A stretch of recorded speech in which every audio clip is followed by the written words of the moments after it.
بسم اللہ الرحمن الرحیم۔ السلام علیکم، میں ہوں رخسانہ ملک۔ 31 اکتوبر 2025 جمعۃ المبارکہ ببرکت دین۔ ناظرین کرام، نومبر کا مہینہ انتہائی اہم ہونے جا رہا ہے۔ ایک جانب تو بھارت نے نومبر کے پہلے 10 دن کے لیے ٹرائی سروس ایکسائز کا نوٹس جاری کر رکھا ہے۔ پاکستان نے بھی اہم نوٹیفیکیشنز جاری کی ہیں، مگر یاد رکھیے کہ اس بار اصل محاذ پانیوں میں سجنے جا رہا ہے اور اصل لڑائی بحریے کی سطح پر متوقع ہے۔ پاکستان اور بھارت کی بحریہ ایک دوسرے کے سامنے آئیں گی، اور اس سبب میں پاکستان نیوی نے ایک بہت بڑا اعلان کیا ہے۔ اور اس اعلان سے پہلے اسلام آباد کے نیول ہیڈ کوارٹرز میں ایک اہم اجلاس ہوا، جس میں نیوی کے تمام کمانڈرز اور سینئر ایڈمرلز شریک تھے۔ سر جوڑ کر کچھ فیصلے کیے گئے اور اس کے بعد ایک بڑا اعلان کیا گیا کہ پورے نومبر میں پاکستان نیوی کیا کرے گی۔ اس حوالے سے کچھ تفصیلات ہیں، ساتھ ہی استنبول میں ہونے والے مذاکرات کے حوالے سے بھی کچھ بڑی ڈیولپمنٹ سامنے آئی ہیں۔ جو معاملات پاکستان اور طالبان کے درمیان تھے وہ یکدم سے تبدیل ہو گئے ہیں۔ ان مذاکرات میں وقتی طور پر پیش رفت تو ہوئی ہے، مگر اگر ہم وسیع تناظر میں دیکھیں تو بہت سے سوالات ابھی بھی بے جواب ہیں۔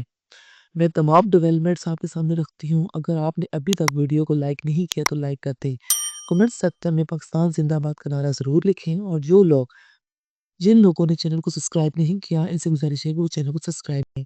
اب سب سے پہلے استنبول والے معاملے کی طرف آتے ہیں۔ ناظرین کرام، ایک بات یہ ہے کہ پاک فوج کے army chief field marshal Asim Munir کی جانب سے ISPR نے باضابطہ بیان جاری کیا ہے، اور آرمی چیف نے کہا ہے کہ پاکستان اپنی سرزمین پر افغانستان کی سرزمین سے ہونے والی دہشت گردی کو براہ راست برداشت نہیں کرے گا۔ پاکستان اپنے ہمسایہ ملک خاص طور پر افغانستان کے ساتھ امن چاہتا ہے، مگر سب سے اہم بات یہ ہے کہ وہاں پر ہونے والی دہشت گردی ہم برداشت نہیں کریں گے۔ یہ ملاقات بہت اہم تھی، کیونکہ قبائلی حمایتین کی جرگے سے آرمی چیف کی ملاقات علامتی اہمیت کی حامل تھی۔ اس کی ٹائمنگ انتہائی اہم ہے اور تمام قبائلی حمایتین کو اعتماد میں لیا گیا۔ پشتون کلچر کا احترام کیا گیا، اور پاکستان نے جو بڑا قدم اٹھانا ہے اس سے پہلے قبائلی حمایتین کو اعتماد میں لیا گیا۔ قبائلی حمایتین نے بھی واضح موقف اپنایا کہ فتنہ الخوارزہ کی گمراہ کن سوچ کو ہمارے قبائل میں کوئی قبولیت نہیں، اور ہم اپنے ملک پاکستان اور پاک افواج کے ساتھ ہیں۔ اور ISPR نے اعلان کیا کہ قبائلی حلقوں نے نہ صرف دہشت گردی کے خلاف پاک فوج کی حمایت کی، بلکہ طالبان کے خلاف بھی جو واضح موقف ہے اسے تسلیم کیا ہے۔ ساتھ ہی میں یہ بتاتی چلوں کہ پاکستان کے وزیر دفاع نے بھی ایک اور بیان دیا، اور انہوں نے افغان وفد کے ایک مہم اور غیر منطقی دعوے کو رد کیا۔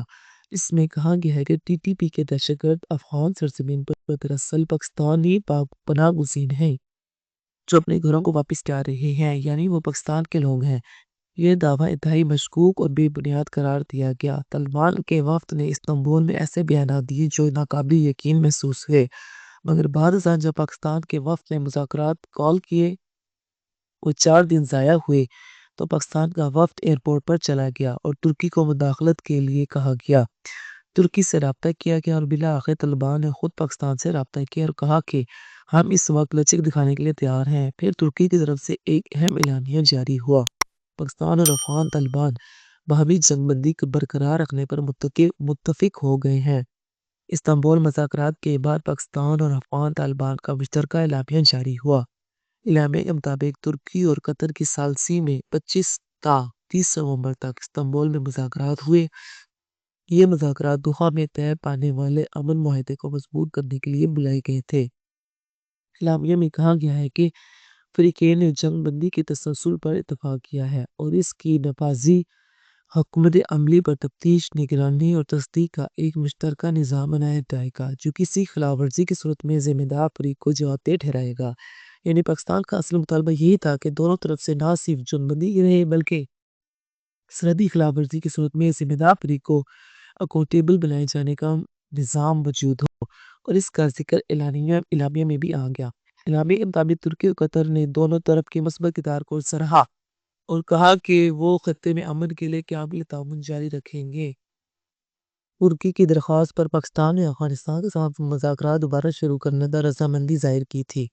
اس سے پہلے طالبان کے وفد کے اندر جو کچھ چیزیں تھیں جو قابل قبول نہیں تھی، مگر بعد ازاں جب پاکستان ایئر بیس کی طرف جا رہا تھا تو انہیں احساس ہوا کہ بھائی بھارت بھی ہمیں بچا نہیں سکتا۔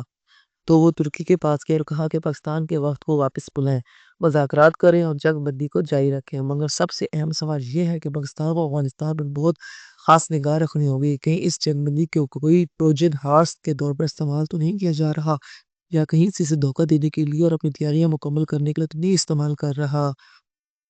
اس نقطۂ نظر کو پاک حکام کو بہت نزدیک سے جانچنا ہوگا، کیونکہ ورنہ معاملات آگے نہیں بڑھیں گے اور پاکستان کو دونوں سرحدوں پر چوکس رہنا ہوگا۔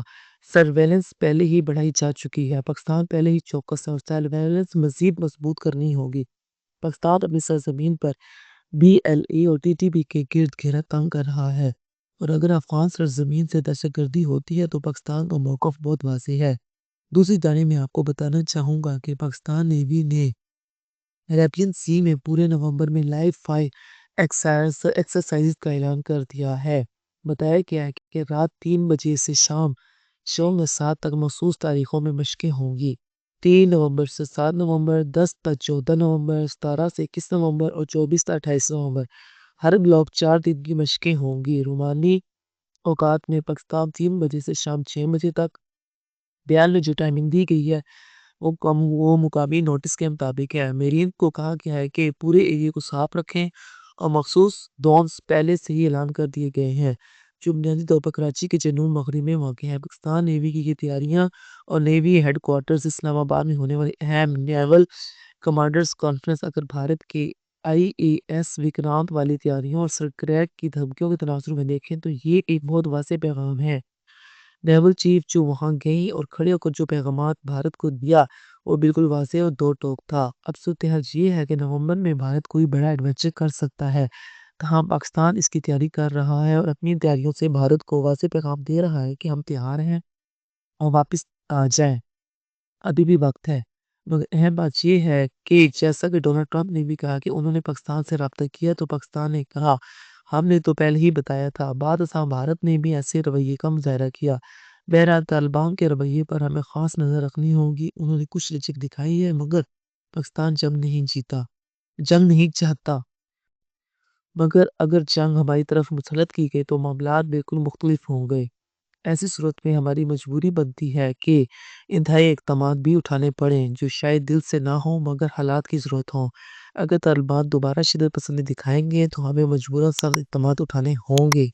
اللہ نے کے بعد پاکستان زندہ باد، پاکستان پاک آرمی پائندہ باد۔